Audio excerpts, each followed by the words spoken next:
จนดึกดื่นคุณแผ่นนอนก็เป็นฟืนหลายครั้งดอกก่อนนางจับดาบไหลเทือข้างคิดเห็นวางก็ยังมีคิดเห็นความดีนางก่อนใจน้อพ่อมอยเราความสัวไหลความดีหน่อยเที่ยวถอยดอกเที่ยวยังนางสิไตจากอ้ายบ่เอาไว้ดอกอยู่น้ำคิดอยากได้ข้าล้ำ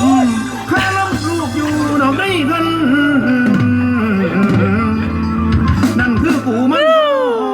จากแม่นางน้องพี เอายาวกว่าตี้จะเฝ้าเขามาเลยและคิดเห็นนางคงข่าว่างยาขึ้นมาใส่ก็เลยทนบ่ได้คุณเปลี่ยนได้เป็นบ่ลอไปเปิดโตมาแต่ไกลๆหุ่นมาแต่นะต้องให้อ้ายแล้วนะจะได้จองเว้นจองกรรมเลยนะบอกพี่เอาฮัทชาออกมาเลยก่อน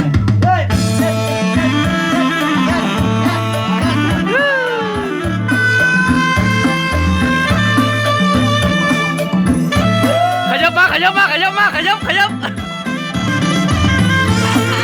แม่น้องสาวเราผู้คำนางพ่อแต่คุณก็เสละน้อเปลี่ยนได้ผู้มันท้องลูกพ่อจะลูกพ่อที่ขี่มาแล้วน้อขึ้นกับไฟเมืองเดี๋ยวไปกำสละน้อไฟเบื้อง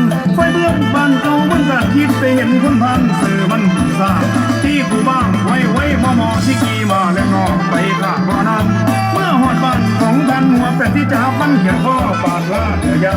ขอคุณสร้างที่ทำมันไปตัวที่ปาดหัวเสียไม่หัวบอมเลยนะ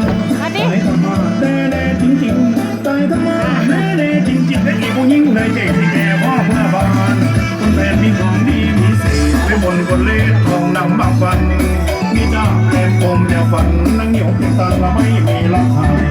หายตัวกลางวันแสบของดีอันแรกพูดถึงต้องบางกินหน้าแค่ทำเตาอาหารจริงใดพวกพันกับผมบูดจากแก้วสะใดเดี๋ยวเห็นสิ้นบูดจากแก้วสาวใดแล้วอย่าหันมาท่าใส่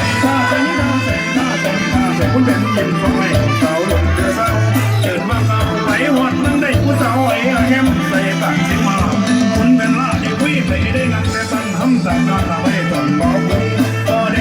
คุยใหญ่คือไผ่ก็ได้คุยใหญ่คือไผ่เอาเรื่องจริงนี่ท่านเรื่องคนนี้เป็นเรื่องคนนี้เป็นเอาไอ้สิไปใช้ไอ้เปาสิไปใส่ไปประเทศอ้าวไปประเทศไปประเทศเด้อไปที่น้ำประเทศ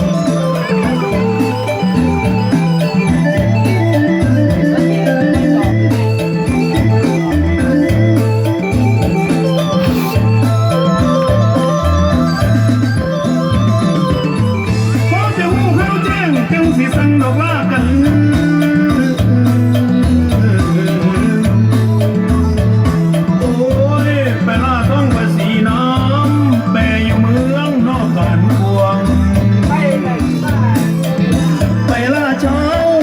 เสื้อข้างคอเป็นส้นไก่วัดสุดใหญ่ของโอกาเคยได้เป็นผู้เรียน